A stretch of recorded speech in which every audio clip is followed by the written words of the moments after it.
Milestone tragedy. দুপুর 1:06 21 জুলাই 2025 একটি FT-7 BG-1 বিমান ঢাকার শাহজালাল বিমানবন্দরের রানওয়ে থেকে টেক অফ করল। ককপিটে ছিলেন 27 বছর বয়সী ফ্লাইট লেফটেন্যান্ট তৌকির ইসলাম সাগর। তার চাকরির বয়স 5 বছর 7 মাস। তিনি PT-6 এবং K-8 ফাইটার ট্রেনার বিমান পরিচালনায় পারদর্শী। প্রশিক্ষণ নিচ্ছিলেন F-7 BGI বিমানের দক্ষ পাইলট হবার জন্যে। আজ সেই প্রশিক্ষণে একটি মাইলস্টোন অর্জন করার কথা তার। আজ তার প্রথম সোলো ফ্লাইট, অর্থাৎ আজ তিনি ইনস্ট্রাক্টর ছাড়াই একা এই ডাবল সিট বিমান টেক অফ এবং ল্যান্ডিং করবেন। বিমানবন্দরের চারপাশে কয়েকটি চক্কর সম্পন্ন করে আবার সেই একই রানওয়েতে অবতরণ করার প্রস্তুতি নিচ্ছিলেন। হঠাৎ করে যান্ত্রিক ত্রুটি দেখা দিল। তিনি নিয়ন্ত্রণ হারালেন এবং বিমানটি দিয়াবাড়ির মাইলস্টোন কলেজের একটি দোতলা ভবনের নিচতলায় গিয়ে আঘাত করল। বিমান ভূপাতিত হওয়ার কয়েক মুহূর্ত আগেই তৌকির ইজেক্ট করেন।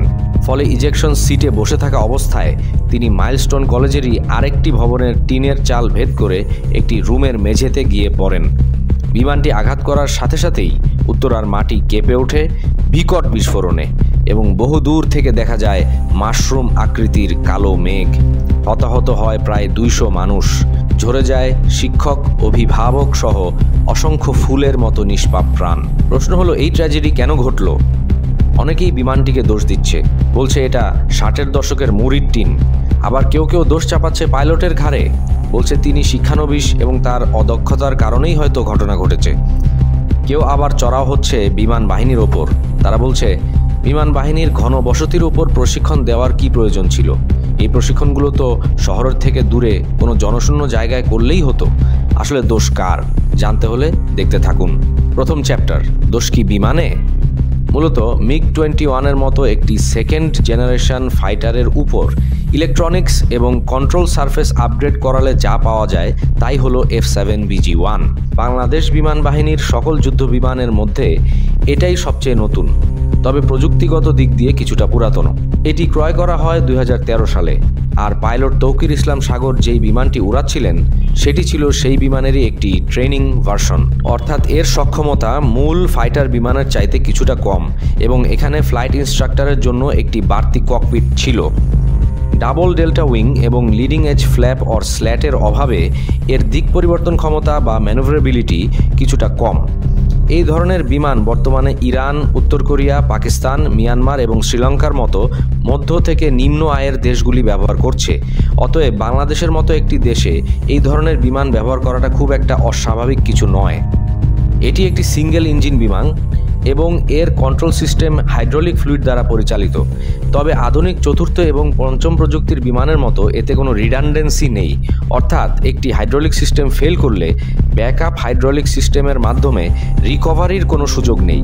তাই এই বিমান আমাদের মতো আয়ের দেশগুলো ব্যবহার করলেও এটি আধুনিক প্রজন্মের বিমানের তুলনায় অনিরাপদ। কিন্তু আধুনিক যুদ্ধ বিমানগুলোও সচরাচর ক্র্যাশের শিকার হয়ে থাকে। পৃথিবীর সবচেয়ে অত্যাধুনিক ফাইটার বিমান হলো F-35। বিগত 10 বছরে এই বিমান ক্র্যাশ করেছে 15টি। সেই একই সময়ে F-7 ক্র্যাশ করেছে মাত্র 8 থেকে 10টি। তবে বলে রাখা ভালো, বর্তমানে বিশ্বে মাত্র 350 F-7 বিমান সচল থাকলেও F-35-এর সংখ্যা 1100-রও বেশি। দ্বিতীয় চ্যাপ্টার, দোষ কি বিমান বাহিনীর? বিমান বাহিনীর ঢাকার মতো ঘনবসতিপূর্ণ এলাকায় ঘাঁটি বানানোর কি দরকার ছিল? ঘনবসতির উপর প্রশিক্ষণ দেওয়ারই বা কি প্রয়োজন? তারা ঢাকার বাইরে ঘাঁটি বানালেও তো পারত। এবার এই সকল প্রশ্নের উত্তর আমরা শুনব। আসলে এই ঘাঁটি যখন তৈরি হয় তখন উত্তরা আর দিয়াবাড়ি বলতে কিছুই ছিল না। এই সব স্থাপনা তৈরি হয়েছে বিমানবন্দর এবং বিমান ঘাঁটি তৈরি হবার অনেক পরে, এবং এগুলা নির্মাণের সময় উত্তরা জনবিরল এলাকাই ছিল। আর সাধারণত বিমান বাহিনী তাদের ঝুঁকিপূর্ণ প্রশিক্ষণের জন্য ঘনবসতিপূর্ণ এলাকা পরিহার করে। তবে প্রশিক্ষণের টেক অফ এবং অবতরণ ঢাকার বিমানবন্দর থেকেই হয়। এর অন্যতম কারণ হচ্ছে সবচেয়ে আধুনিক যুদ্ধ বিমানগুলা তারা বর্ডার থেকে যত সম্ভব দূরে রাখার চেষ্টা করে, কারণ শত্রুর কাছাকাছি এসব বিমান রাখা মানে হচ্ছে দেশের মূল্যবান প্রতিরক্ষা ব্যবস্থাকে ঝুঁকির মুখে ঠেলে দেওয়া। যেহেতু ঢাকার বিমানবন্দর বাংলাদেশের কেন্দ্রে এবং সীমান্তের থেকে সবচেয়ে দূরে অবস্থিত, সেহেতু এই বিমানগুলো তারা শাহজালাল বিমানবন্দর সংলগ্ন কুর্মিটোলা বিমান ঘাঁটিতে রাখে এবং সেই বিমানবন্দর থেকেই উড্ডয়ন এবং অবতরণ করে। বিমানবন্দরের আশেপাশে বিমান দুর্ঘটনা হওয়া খুব একটা অস্বাভাবিক নয়। সম্প্রতি ভারতের এয়ার ইন্ডিয়া 171, কোরিয়ার জেজু এয়ার ক্র্যাশ এবং আমেরিকার ডালেস বিমানবন্দরে সামরিক হেলিকপ্টারের সাথে সিভিল বিমানের সংঘর্ষ তারই উজ্জ্বল দৃষ্টান্ত। তাই ভূমিতে থাকা মানুষের নিরাপত্তার স্বার্থে এয়ারপোর্ট সংলগ্ন কিছু এলাকায় ভবন নির্মাণের উপর বিধিনিষেধ রয়েছে। মাইলস্টোন কলেজের সেই আলোচিত ভবন কি এই নিষিদ্ধ অঞ্চলেই ছিল নাকি ছিল তার বাইরে? কিছুক্ষণের মধ্যেই আমরা সেই প্রশ্নের উত্তর পাব। তৃতীয় চ্যাপ্টার, দোষ কি পাইলটের? ক্র্যাশের দিন পাইলট তৌকির ইসলামের চাকরির বয়স ছিল 5 বছর 7 মাস। তিনি PT-6 এবং K-8 ফাইটার ট্রেনার বিমান পরিচালনায় পারদর্শী। প্রশিক্ষণ নিচ্ছিলেন F-7BG-1 বিমানের দক্ষ পাইলট হবার জন্যে। ঘটনার দিন তিনি তার ইনস্ট্রাক্টরের সাথে একই বিমানে একবার ফ্লাই করেছিলেন এবং সেই ফ্লাইটে সন্তুষ্ট হবার পরই তার প্রশিক্ষক তাকে সোলো ফ্লাইংয়ের জন্য ক্লিয়ারেন্স দেন। তার মিশন ছিল খুবই সিম্পল, টেক অফ করে বিমানবন্দরকে কয়েকবার প্রদক্ষিণ করে আবার অবতরণ করা। এটা তার জন্য নতুন কিছু ছিল না, তাই তিনি অদক্ষ ছিলেন এটা বলার তেমন কোনো সুযোগ নেই। বিমানটি হঠাৎ করেই নিয়ন্ত্রণহীন হয়ে পড়ে, যাকে আমরা বলি লস অফ কন্ট্রোল। আর এই টার্বোজেট পাওয়ার্ড পাগলা ঘোড়া তখন আরোহীর কোনো আদেশই মানছিল না।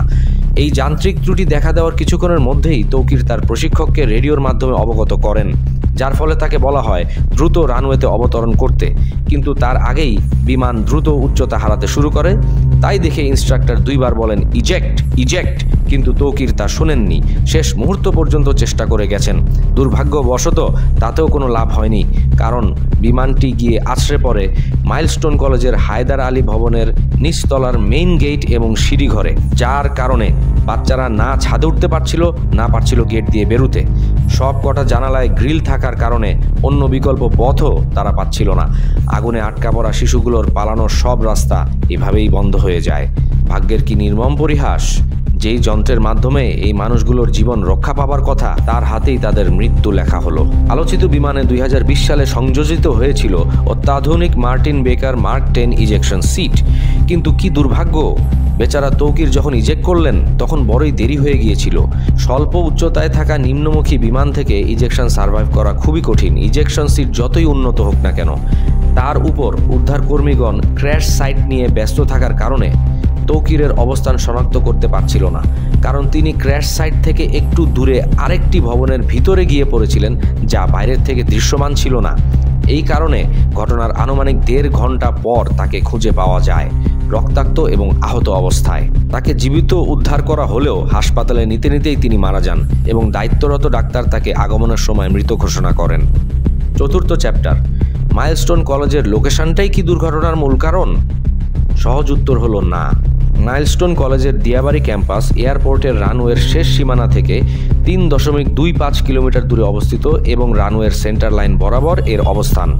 Long story short, milestone college Shahjalal বিমানবন্দরের আউটার অ্যাপ্রোচ জোনের মধ্যে এমন একটা স্থানে অবস্থিত যেখানে ভবন নির্মাণ করা অবৈধ নয় এবং সর্বোচ্চ উচ্চতা আনুমানিক 202 ফুট পর্যন্ত করা যেতে পারে, যা একটি 20 তলা বিল্ডিংয়ের সমান। এর পেছনে অনেক জটিল হিসাব আছে, যা দেখিয়ে দর্শকদের আমি বোর করতে চাই না, তবে এর একটা ঝলক আপনারা ভিডিও পজ করে দেখে নিতে পারেন। বিষয় হলো, যেই ভবনে বিমান ক্র্যাশ করেছে সেটা ছিল মাত্র দোতলা এবং বিমান গিয়ে ঢুকেছিল বিল্ডিংয়ের নিচতলায়। তাই এই ভবন একতলা হলেও এই জীবনগুলি বাঁচানো সম্ভব হতো না। অতএব বিল্ডিংয়ের অতিরিক্ত উচ্চতা অথবা অবৈধ অবস্থান কোনো কারণেই এই দুর্ঘটনা ঘটেনি। বিমানবন্দর সংলগ্ন এলাকায় স্কুল থাকা অনিরাপদ হতে পারে, কিন্তু নির্দিষ্ট উচ্চতার কম হলে সেটি কোনো অপরাধ নয়। উপসংহার, তাহলে দোষটা কার? যখন কেউ বজ্রপাতে মৃত্যুবরণ করে দোষ কার হয়? দোষ কোনো ব্যক্তির হয় না, হয় কেবল কপালের। আর এই ঘটনার ক্ষেত্রেও বিষয়টা সেরকম। মর্মান্তিক হলেও এটা একটা দুর্ভাগ্যজনক ঘটনা ছাড়া আর কিছুই না। এবং এ ধরনের ঘটনা উন্নত বিশ্বেও ঘটেছে। ইতোপূর্বে 1990 সালে ইতালিয়ান বিমান বাহিনীর MB326 বিমান একটি স্কুলের ভেতর ঢুকে ক্র্যাশ করে, যাতে 12 জন শিক্ষার্থীর প্রাণহানি ঘটে। সেই বিমানটিও ছিল 2 সিটের ফাইটার ট্রেনার বিমান এবং সেখানেও কেবল একজন পাইলট ফ্লাই করছিলেন। ককপিটে আগুন ধরে যাওয়ায় তিনি ক্র্যাশের বহু আগে ইজেক্ট করেন এবং এর জন্য তার 2.5 বছরের জেলও হয়। তবে তিনি আপিলে বেকসুর খালাস পেয়ে যান। কিন্তু আমাদের দেশে এই জাতীয় ট্র্যাজেডিকে পুঁজি করে একটি মহল মৃতদেহ গুমের অভিযোগ তুলে ন্যাক্কারজনক গুজব বাণিজ্য করছে। আমাদের অনুসন্ধানে এর কোনো ছিটেফোঁটা প্রমাণও পাওয়া যায়নি। কোনো বাবা মাকে তাদের সন্তানের দেহ হস্তান্তর নিয়ে কারচুপির অভিযোগ করতে দেখা যায়নি। আসলে বিগত 15 বছরে জাতি অনেক রাষ্ট্রীয় নাটক দেখেছে, যেমন রানা প্লাজায় রেশমার প্রহসন, গুম খুন করার পর বলা হয়েছে উনি নিজের থেকেই আত্মগোপন হয়েছেন, ইন্টারনেট বন্ধ করা হয়নি, ইন্টারনেট বন্ধ হয়ে গিয়েছে ইত্যাদি। তাই ঘরপোড়া গরু সিঁদুরে মেঘ দেখলেও ভয় পায়। এর পাশাপাশি দেশের একটি দোদুল্যমান রাজনৈতিক পরিস্থিতির সুযোগ নিয়ে কিছু চক্র ফায়দা লুটতে চাচ্ছে। দেশকে আরও অস্থিতিশীল করলেই তাদের লাভ। হয়তো তারা মানুষকে দেখাতে চায় আগেই তো ভালো ছিলাম, অথবা এই সুযোগে যদি নির্বাচনটা দিয়ে দেয়। তাদের অভিসন্ধি কি আমরা জানি না, তবে এই ধরনের নিকৃষ্ট গুজবের তীব্র নিন্দা জ্ঞাপন করে এবং সকল নিহতের রুহের মাগফিরাত কামনা করে আজকের মতো বিদায় নিচ্ছি।